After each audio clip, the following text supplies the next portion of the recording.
Assalamualaikum warahmatullahi wabarakatuh. Sahabat Bangkit TV dimanapun berada, semoga sahabat Bangkit TV selalu diberikan keberkahan oleh Allah Subhanahu wa Ta'ala dan dilancarkan urusan dan rezekinya. Amin. Sahabat Bangkit TV yang dirahmati Allah Subhanahu wa Ta'ala, kali ini ada video Gus Yahya yang berjudul Sejarah Berdirinya NU. Bagaimana sejarahnya? Mari kita simak di dalam video berikut ini.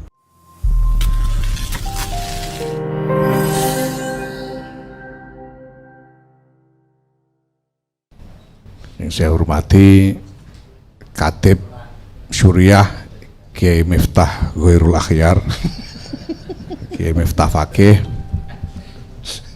Yang saya hormati teman-teman dari jajaran PBNU, para ketua Tanfidiyah, Sekjen, dan lain-lain yang hadir di sini.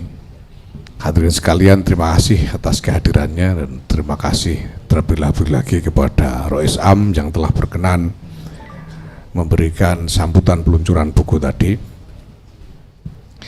Pak Kiai Khozin Humaidi, mantan Dubes Libanon, yang saya hormati, terima kasih sudah menyempatkan diri untuk hadir.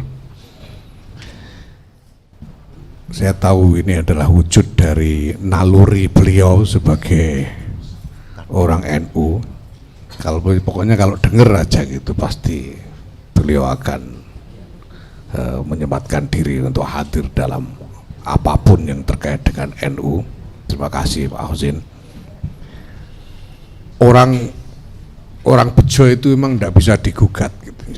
Namanya bejo itu tidak bisa digugat, keberuntungan itu tidak bisa digugat karena bukan maunya sendiri.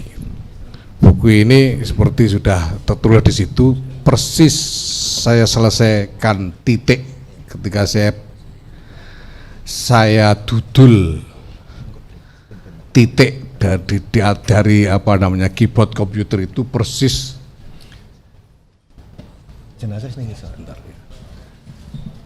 persis jam 12:13 tanggal 23 Februari yang lalu.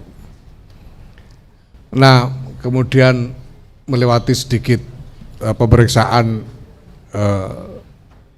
ejaan dan lain sebagainya, layout dan lain sebagainya, baru masuk cetak itu minggu kemarin, hari Rabu minggu kemarin, tepat seminggu yang lalu. Dan kemudian terpikir oleh saya bahwa karena kemarin tanggal 10 itu ada rapat gabungan PBNU, terpikir saya untuk sekalian minta barokah Rois Am peluncuran buku hari ini sekalian, sehingga hari Sabtu, sebelumnya hari Jumat saya tanya kepada teman-teman yang mengerjakan produksi, ini bisa enggak keluar dari percetakan hari Senin? Mereka bilang bisa, tapi sebagian. Jadi yang ada ini sebetulnya baru teaser ya, ini belum produksi penuh. Ini memang karena geradakan untuk mengejar hari ini gitu. Sehingga ada beberapa hal minor yang memang masih perlu diralat sebetulnya, karena dikerjakan dengan sangat terburu-buru mengejar hari ini, yang intinya sebetulnya mengejar kesempatan dari Rois Am. Tidak terpikir selain itu, tidak terpikir selain bahwa ini Rois Am kebetulan di Jakarta, sekalian saja gitu, supaya tidak kelamaan. Kita cetak dulu sedikit yang sekarang dibagikan kepada saudara sekalian. Lah kok yang dilalah, dilallah itu, ini baru tahu tadi ini kita ngobrol, loh ternyata sekarang ini 11 Maret 16 Rajab 1441. Jadi ini tepat pada hari ulang tahun Nahdlatul Ulama dalam tanggal Hijriyah. Ini Masya Allah, ini keberuntungan saya, dan saya kira termasuk yang sangat beruntung juga bersama-sama saya adalah sahabat Al Faiz ini, karena beliau dipanggil juga tepat pada hari ini tadi jam 11 lebih sedikit. Buku ini singkat saja sebetulnya bicara tentang dua hal pokok. Yang pertama adalah tentang memaknai kelahiran dan keberadaan Nahdlatul Ulama ini. Saya dalam buku ini mencoba untuk melakukan rekonstruksi, artinya rekonstruksi dalam arti mereka ulang tentang konteks kelahiran Nahdlatul Ulama. Kenapa Nahdlatul Ulama ini dilahirkan dan apa kira-kira yang menjadi wawasan dari para muassis tentang tujuan didirikannya Nahdlatul Ulama ini. Banyak hal selama ini bertahun-tahun sebetulnya saya sendiri bergulat secara mental tentang banyak hal yang misterius terkait dengan Nahdlatul Ulama ini. Namanya sendiri itu sebetulnya bertahun-tahun buat saya misterius. Kenapa kok harus Nahdlatul Ulama? Sedangkan sebelumnya sudah ada Nahdlatul Tujar dan Nahdlatul Wathon. Kenapa kemudian harus mendirikan organisasi lagi dan namanya Nahdlatul Ulama? Ini misterius. Nah, kemudian setelah sebetulnya bertahun-tahun pergulatan mental, saya sampai kepada satu gambaran bahwa kelahiran Nahdlatul Ulama ini sebetulnya terkait dengan konteks yang luas, menyangkut perubahan berskala peradaban yang terjadi pada waktu itu, yaitu bahwa Nahdlatul Ulama itu lahir bertepatan dengan berakhirnya satu era peradaban yang telah tumbuh selama lebih dari 1300 tahun sejarah Islam, yang mencapai puncaknya pada Turki Utsmani dan kemudian runtuh begitu saja pasca Perang Dunia Pertama. Dan ini tidak hanya menyangkut Islam, dunia Islam saja, tapi kemudian memicu perubahan yang menyangkut seluruh peradaban umat manusia. Saya ingat betul bahwa dulu Kiai Maimun Zubair misalnya, sering sekali setiap saya sowan beliau ceritakan bahwa ketika beliau masih remaja, masih anak-anak, beliau sering mendengar ayah beliau Kiai Zubair bolak-balik seperti bergumam-gumam, seperti berpikir lalu bergumam-gumam berkata kepada Kiai Maimun, dunia berubah Cung, iki dunia iki berubah Cung, dunia ini berubah nak, dunia berubah ini nak. Karena ada kesadaran tentang perubahan yang luar biasa yang terjadi pada waktu itu. Demikian juga saya dengar hal yang sama dari kakek saya, Kiai Bishr Mustafa. Nah, jadi NU itu didirikan tahun 1926 bertepatan dengan 16 Rajab 1344 Hijriah. Perang Dunia Pertama berakhir tahun 1918 dengan kekalahan Turki Utsmani, dan Turki Utsmani bubar tahun 1924. Sebelum itu 1923 itu resmi bubar 1924 diumumkan oleh Mustafa Kemal Atatürk, tapi sebelum itu sebetulnya sudah berantakan karena 1923 itu Alu Saud sudah memproklamirkan diri di Jazirah Arab. Dan ini runtuh seluruh skema konstruksi peradaban ribuan tahun runtuh, dan harus menghadapi perubahan yang pada waktu itu mungkin tidak semua orang pun tahu ini mau berubah menjadi apa. Bahkan sampai hari ini setelah hampir 100 tahun orang masih belum tahu. Bukan hanya kita, dunia barat, Eropa, Amerika, semua masih mencari-cari dan masih bergulat untuk bertarung tentang bagaimana peradaban kita ke depan ini. Nah, berdasarkan pada keyakinan saya ini soal keyakinan itu iman, bahwa kiai-kiai kita dulu itu bukan sekedar akademisi, bukan sekedar intelektual, tapi wali-wali.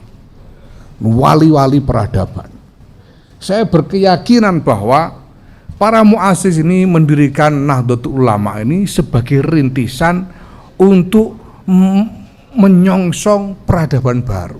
Orang belum tahu seperti apa peradaban yang akan menggantikan konstruksi lama itu, tapi harus dirintis karena ini sudah runtuh ini konstruksi lama.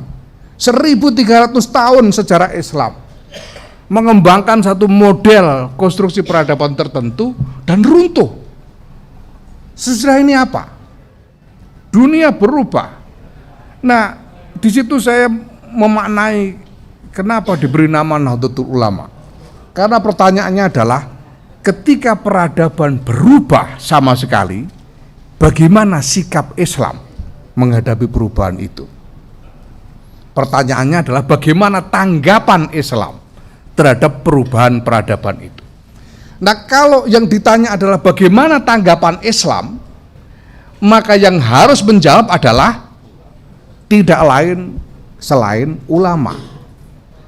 Maka dipilih nama Nahdlatul Ulama. Nah,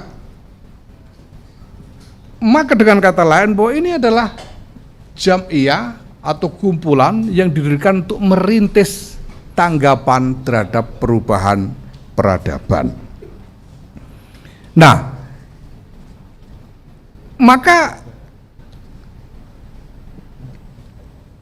Nahdlatul Ulama ini menurut saya tidak boleh difahami sebagai firqah. Tidak bisa dipahami sebagai firqah. Ini juga karena keyakinan saya terhadap karakter para muassis. Kiai Hasyim Asy'ari itu seorang muhaddis yang sangat berhati-hati di dalam membuat tindakan dan membuat firqah itu sesuatu yang luar biasa berat bagi para kiai. Karena ancamannya itu mutlak.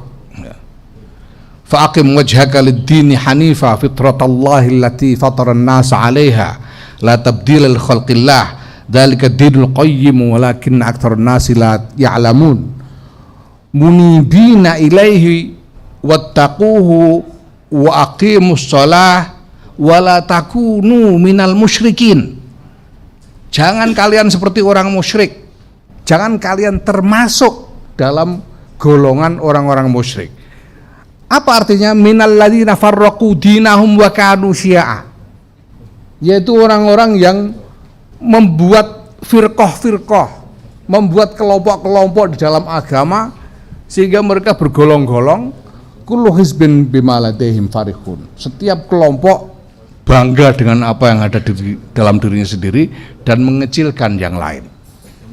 Maka tidak mungkin Nahdlatul Ulama ini didirikan hanya untuk membangun firqah, tidak mungkin. Maka saya juga menolak anggapan selama ini bahwa Nahdlatul Ulama didirikan untuk menanggapi sukses Wahabi dalam menguasai Hijaz. Tidak mungkin, terlalu kecil, pasti lebih dari itu. Karena kalau hanya menanggapi Wahabi, ini firqah menanggapi firqah. Padahal menjadi firqah itu larangan.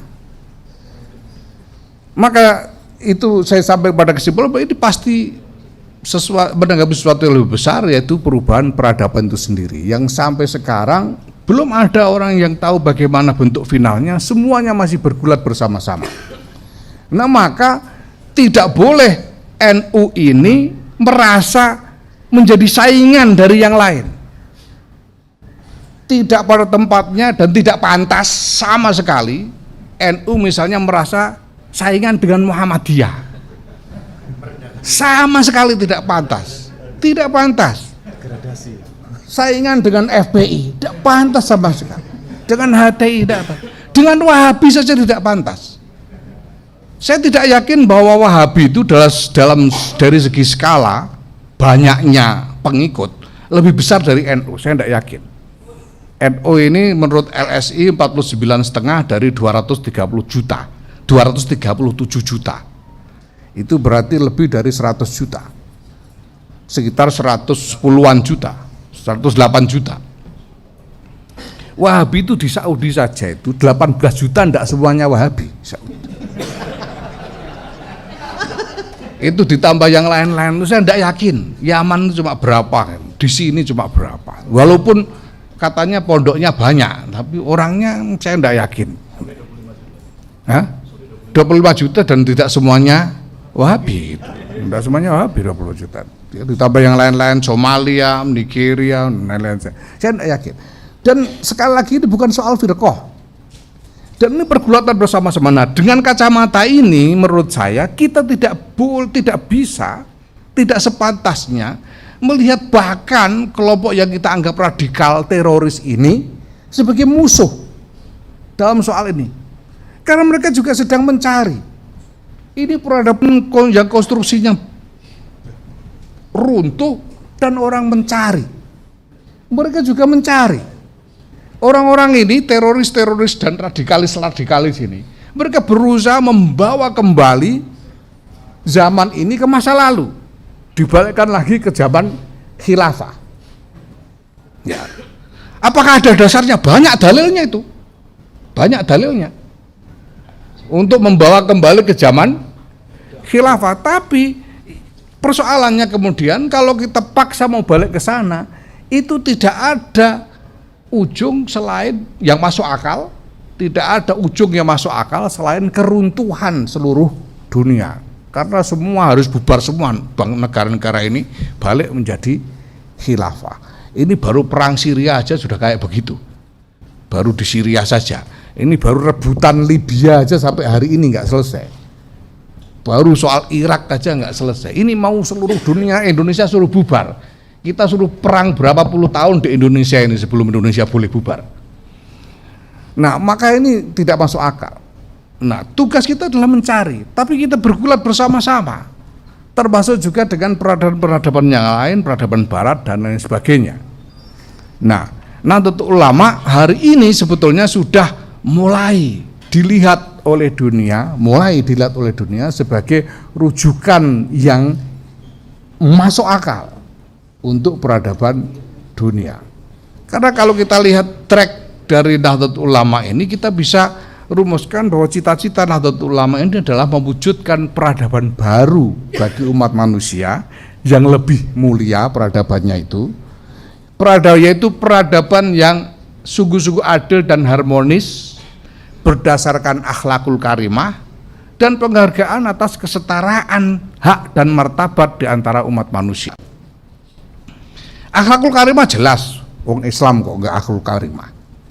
Kesetaraan hak jelas, karena para muassis ini juga ikut mendirikan Negara Kesatuan Republik Indonesia ini dan menegaskan di dalam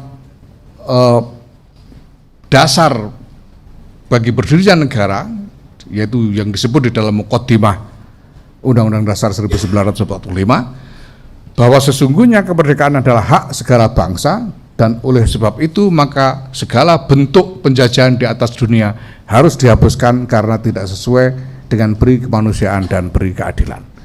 Ini berarti prinsip penghormatan atas kesetaraan hak dan martabat di antara sesama manusia. Nah, untuk merintis peradaban baru ini, para muassis kemudian memperjuangkan dua hal.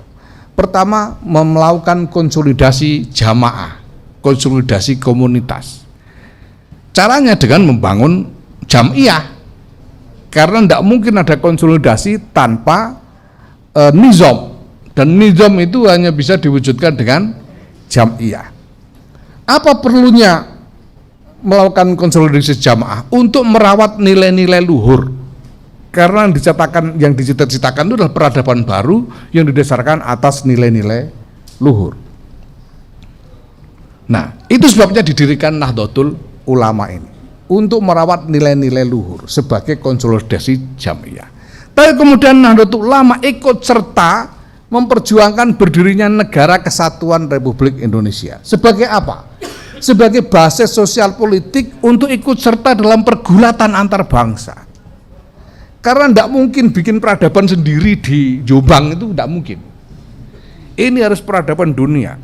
Jadi harus bergulat bersama bangsa-bangsa yang lain, dan tidak ada cara untuk bergulat bersama bangsa lain kecuali mendirikan negara, membangun bangsa, membangun basis sosial politik untuk ikut serta dalam pergulatan antar bangsa. Maka persis dirumuskan sebagai salah satu cita-cita proklamasi adalah ikut serta melaksanakan ketertiban dunia yang berdasarkan atas kemerdekaan, perdamaian abadi, dan keadilan sosial. Ini semuanya konsisten dan satu garis. Nah, saya kira ini yang ingin saya kerek sebagai wacana, ingin saya tawarkan sebagai wacana untuk memahami keberadaan kita. Dan ini punya banyak konsekuensi, termasuk tentang gestur NU itu sendiri. Kalau selama ini kita ini mendapat kita ini dikesankan seperti satu golongan yang bertabrakan dengan banyak kelompok lain, ya. Ini saya kira positioning yang tidak tepat bagi NU. Mungkin juga ini sebagai dampak ekses dari pergulatan politik yang selama ini terjadi. Sekali lagi, menurut saya, mestinya NU ini tidak boleh berpikir, tidak boleh dihayati sebagai firqah. Ini adalah NU ini adalah panji-panji perjuangan peradaban dan bukan firqah. Muhammadiyah itu bukan saingan kita, FPI bukan saingan kita, HTI bukan saingan kita, teroris dan radikal bukan saingan kita, bukan saingan NU. Tapi justru NU harus mengambil tanggung jawab untuk mengkonsolidasikan semuanya masuk dalam pergulatan yang lebih positif di dalam merintis peradaban baru ini. Bersama-sama dengan semua, dengan peradaban Barat, dengan peradaban Kristen di Eropa dan Amerika, dengan peradaban Yahudi, dengan peradaban Hindu di India dan anak benua Asia Selatan ini, Thailand, Vietnam dan lain sebagainya. Kita semua ini dalam satu perahu bumi yang sama dan bergulat bersama-sama untuk mencari format baru peradaban yang lebih baik bagi seluruh umat manusia. Ini yang pertama, dan ini semua jelas memerlukan satu wawasan baru juga di dalam berorganisasi. Nah, maka pikiran pokok yang kedua dalam buku ini adalah tentang bagaimana jam'iyah ini. Kita tahu NU ini ada jam'iyah, ada jamaah, ada struktur, ada kultur. Makanya dia bilang saya ini NU tapi ya kultural, karena tidak jadi pengurus, ya. Atau tidak pernah ikut datang kegiatan NU misalnya. Nah, kita melihat sekarang ini yang saya perhatikan dalam perkembangan mutakhir NU ini, saya melihat ada ancaman bahwa NU menjadi cenderung semakin irrelevan, semakin tidak relevan. NU sebagai organisasi cenderung semakin tidak relevan. Itu kemarin Pak Robikin sempat bantah, enggak kok, itu di mana-mana itu banyak orang masih butuh pengurus NU. Iya, tapi cenderung semakin tidak relevan. Itu berarti satu garis tren. Bahkan bahwa makin lama orang ini makin enggak butuh sama pengurus itu, sama organisasi itu makin enggak butuh. Dan itu bisa dilihat dengan jelas kok. Dulu itu kalau namanya mauludan,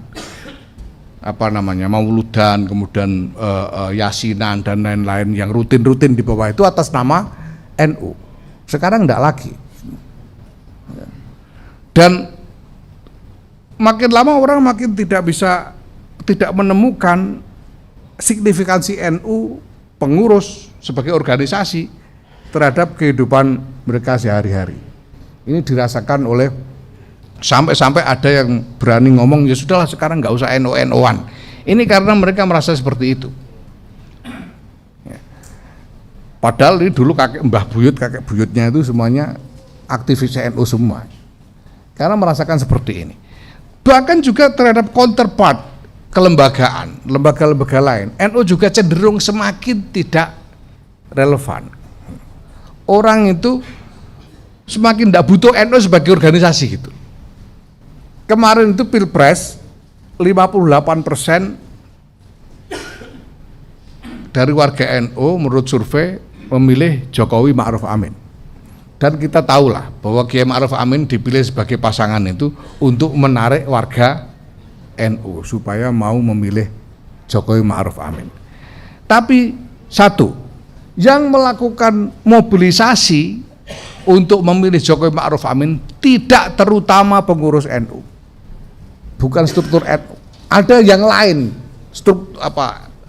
mesin lain yang melakukan itu. Walaupun dengan memanfaatkan simbol-simbol NU. Itu pun 58%, artinya 42% dari warga NU itu tidak mau milih Rois Amnya sendiri untuk jadi wakil presiden. Nah, ini membuat kemudian bagi counterpart kelembagaan ini juga semakin dianggap semakin tidak relevan. Karena sekarang lembaga-lembaga lain ini sudah ngerti caranya mengakses warga NU tanpa bantuan pengurus. Gitu loh. Jadi tidak usah minta tolong Pak Robikin untuk giring, mereka bisa giring sendiri gitu loh. Itu yang terjadi sekarang ini. Itu sebabnya ya kita nuntut minta ini itu ya dituruti ya ndak terlalu banyak untungnya, nggak dituruti juga nggak bisa apa-apa gitu kira-kira.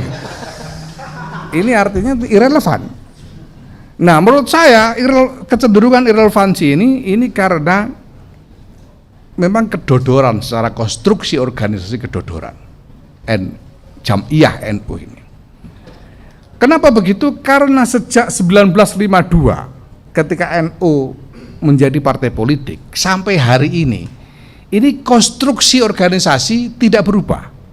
Konstruksi organisasi itu menyangkut apa saja? Pertama, menyangkut soal moda operasional. Jadi apa saja yang dikerjakan oleh NU. Yang kedua, soal strukturnya. Bagaimana membentuk struktur. Ketiga, soal rekrutmen. Bagaimana merekrut orang-orang untuk mengisi struktur. Keempat, soal pola hubungan antara organisasi dengan warga, antara Jam'iyah dengan jamaah. NU itu walaupun sudah keluar dari politik praktis tahun 77 atau 73 sebetulnya resminya ketika terjadi fusi itu. Tapi cara kerjanya, alam pikiran orang-orangnya ini masih alam pikiran yang mapan sejak 1952. Maka jangan heran kalau kemudian lebih banyak hubungan antara jamaah dengan Jam'iyah, antara struktur organisasi dengan warga, ini seperti parpol. Kegiatannya kegiatan kampanye. Ya, yang paling banyak ya pidato itu. Untuk memobilisasi kesetiaan pada simbol-simbol kelompok. Itu yang terjadi selama puluhan tahun sejak 1952. Sudah ada upaya-upaya untuk melakukan penyesuaian, tapi masih sangat kurang. Basis konstruksi masih basis 1952. Nah, ini yang menurut saya memerlukan reformasi tersendiri dalam NU. Ini bukan hanya menyangkut reformasi dari segi struktur-struktur formal, tapi juga reformasi mindset. Jadi perlu ada perubahan mindset, perubahan pola pikir, bahkan perlu perubahan mental. Mentalitas ini harus berubah. Nah, yang saya pikirkan sebagai konstruksi ideal bagi warga NU itu sebetulnya bagi Jam'iyah NU sebagai organisasi ini, menurut saya ya paling ideal ya konstruksi seperti pemerintahan. Jadi warga NU ini seperti pemerintah dan warganya adalah rakyatnya. Kenapa begitu? Karena kenyataannya kita tidak punya keanggotaan. Kalau manajemen organisasi itu asumsinya anggota ada di dalam kontrol organisasi. Yang namanya anggota itu dia tanda tangan kesetiaan untuk taat kepada organisasi. Apapun kata organisasi, anggota ikut. Itu nalar organisasi. NU tidak bisa begitu karena warga ini bukan keanggotaan yang terdaftar. Warga ini adalah kesertaan yang longgar. Makanya talinya NU itu ngelokor. Karena ini kesertaan yang longgar.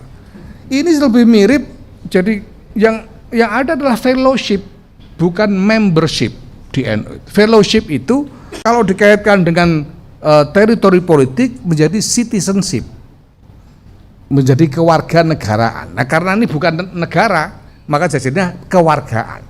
Tapi hubungan antara organisasi dengan warga ini supaya kembali menjadi fungsional, menurut saya harus di set up laksana pemerintahan. Itu artinya harus berfungsi, pertama, organisasi ini harus berfungsi menyediakan layanan untuk warga. Harus bisa berfungsi sebagai penyedia layanan untuk warga. Yang kedua, harus bisa memobilisasi sumber daya untuk kemudian diredistribusikan kepada instrumen organisasi dan kepada warga.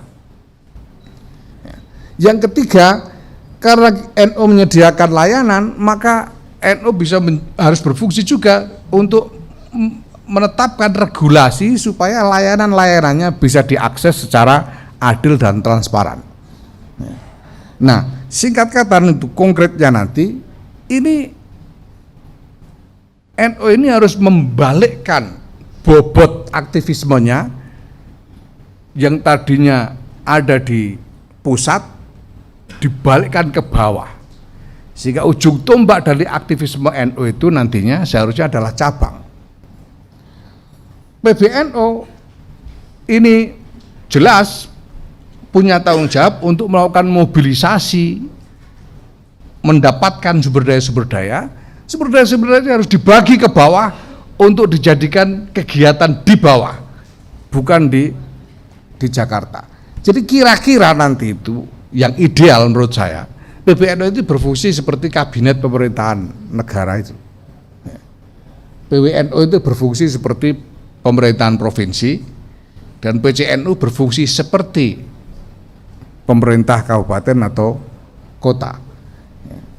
Nah,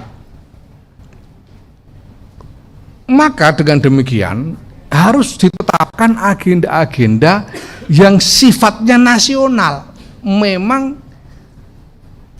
merupakan target-target capaian nasional yang harus dicapai melalui aktivisme dari bawah. Jadi kayak pemerintahan bikin APBN, pemerintahan bikin rencana pembangunan. Ini kan target nasional, kemudian dilakukan di bawah, pekerjaannya itu di bawah. Nah, ini menurut saya yang harus dilakukan ke depan. Nah, dengan cara itu maka NU akan kembali fungsional secara nyata sebagai organisasi. Bukan hanya menjadi simbol-simbol untuk menggalang dukungan politik seperti yang banyak terjadi selama ini. Dan supaya orang-orang tidak menjadikan NU sebagai batu loncatan untuk mendapatkan posisi politik. Saya melihat ini sudah mulai orang berebut jadi pengurus NU, jadi ketua NU dan sebagainya. Ini tujuannya adalah batu loncatan politik. Yang paling saya khawatirkan sekarang ini adalah kalau sampai ada pola calon presiden atau wakil presiden dari PBNU. Terus terang saja saya khawatir sekali soal ini. Ya. Kenapa? Karena kemudian orang berkompetisi untuk meraih kepemimpinan di dalam NU ini sebagai batu loncatan untuk untuk bertarung untuk mencapai kedudukan politik. Ya. Ini menurut saya berbahaya dari semua level berbahaya. Kita bisa analisis lebih jauh, tapi saya kira Bapak saudara sekalian, ibu-ibu bisa membayangkan bagaimana bahayanya itu. Ini sudah 2 kali, ya 3 kali percobaan nih nyalon presiden dan wakil presiden, 2 kali berhasil dan cuma 1 kali gagal. Ini orang harapannya, wah ini kalau kita mainnya lebih sip, ini bisa berhasil ke depan ini gitu. Nah ini yang saya paling khawatir. Nah kalau ini terjadi maka forum-forum musyawarah itu menjadi ajang kompetisi politik dari berbagai macam kekuatan. Itu logikanya akan seperti itu. Ya, dari bawah sampai ke pusat. Ini kekhawatiran saya sekarang ini. Nah maka kita harus rubah konstruksi ini supaya nanti betul-betul fungsional untuk kemaslahatan. Yang pertama adalah bahwa gestur positioning NU itu akan lebih akan lebih inklusif, tidak lalu langsung berhadapan tabrakan dengan kelompok manapun, tetapi membangun apa yang kita anggap sebagai, apa yang bisa kita sebut sebagai unifying field, sebagai satu arena di mana semua orang bisa setuju, bisa ikut di dalam pergulatan itu. Nah, maka saya katakan misalnya kepada teroris itu kita tidak harus secara mutlak menganggap mereka musuh. Kita menghadang mereka karena mereka ancaman real terhadap keamanan. Tapi bukan musuh dalam arti hakiki gitu. Kita perlu mempunyai empati kepada mereka. ISIS itu kan akibat invasi Amerika ke Irak yang kemudian mengakibatkan rantai dinamika sehingga lahir ISIS. Lahir terorisme melalui ISIS itu. Saya katakan kepada setiap pelatihan Ansor itu, kalau saya sebagai instruktur ngisi di pelatihan Ansor, selalu saya katakan bahwa kalau Amerika melakukan apa yang dilakukan terhadap Irak, itu dia lakukan terhadap Indonesia, saya jadi teroris. Saya pasti jadi teroris. Dan saya pasti galang Ansor supaya jadi teroris bersama saya gitu. Kalau Amerika melakukan yang dilakukan kepada Irak, menginvasi Indonesia seperti dilakukan kepada Irak. Nah kita harus empati ini supaya kita bisa mengajak semua ini berproses bersama. Nah maka salah satu prinsip yang paling mendasar dari pergulatan ini adalah kejujuran. Kita harus jujur melihat masalah. Bukan hanya kita, semua orang harus jujur kepada masalah. Tadi disebut-sebut Rois Am soal kegiatan saya ke sana kemari. Saya katakan bahwa kegiatan saya ke sana kemari itu di berbagai forum internasional itu bicara soal kejujuran. Mari bicara jujur tentang masalahnya. Saya katakan bahwa ini gimana, masa cuma orang Islam disuruh moderat seolah-olah cuma orang Islam yang salah dalam soal ini. Seolah-olah Amerika itu tidak ada salahnya, Eropa tidak ada salahnya, ini tidak ada salah. Tidak. Kita harus lihat ini sebagai masalah bersama dan kita bicara jujur apa masalahnya ini. Supaya kita bisa menemukan jalan keluar bersama-sama. Kalau sesuatu tidak kita akui sebagai masalah, kita tidak bisa nyari jalan keluar. Kalau COVID berapa itu? COVID-19 itu tidak diakui sebagai masalah, gimana orang mau nyari solusi? Gimana orang mau mencegah? Kalau kita tidak akui bahwa di dalam seluruh konstruksi ortodoksi Islam ada masalah, ya kita tidak bisa cari jalan keluar. Adanya cuma HTI sama ISIS. Harus kita akui loh itu. Ya. Bahwa kita nyari macam-macam ini kan nyari jalan lain, tapi ortodoksinya isinya itu. ISIS melakukan apa yang semua yang dia lakukan itu pakai dalil semua, bukan ngawur. Ada dalilnya semua. Nah kita harus bicarakan itu dengan jujur. Begitu juga kita harus bicarakan tentang misalnya posisi Amerika dengan jujur. Kalian, apa yang kalian kerjakan selama ini? Gitu. Eropa, Inggris, India sekarang. India sekarang kita mau gimana? Ini harus kita bicarakan dengan jujur. Orang India itu memang menyimpan dendam kepada Islam. Jelas mereka menyimpan dendam dengan Islam akibat sejarah masa lalu gitu. Nah, mari kita bicarakan dengan jujur dan mari kita lihat bersama-sama konsekuensi yang jelas sekali untuk masa depan peradaban umat manusia ini. Bahwa kalau kita tidak hentikan konstruksi konflik ribuan tahun yang kita waris dari sejarah itu, ujungnya adalah keruntuhan bersama. Tidak ada cara lain untuk menyelamatkan peradaban ini selain bahwa seluruh umat manusia, siapapun yang punya kehendak baik dari semua agama, semua kebangsaan, kita ajak bersama-sama bergulat, berjuang bersama untuk memperjuangkan masa depan yang lebih baik bagi peradaban dunia, yaitu tata dunia yang sungguh-sungguh adil dan harmonis. Tata dunia yang sungguh-sungguh adil dan harmonis berdasarkan akhlak mulia dan penghormatan atas kesetaraan hak dan martabat bagi sesama umat manusia. Itu adalah inti dari buku yang saya tulis ini. Mudah-mudahan sesudah ini kita bisa segera lakukan produksi yang penuh sehingga bisa didapatkan oleh masyarakat luas. Terima kasih. Assalamualaikum warahmatullahi wabarakatuh. Waalaikumsalam.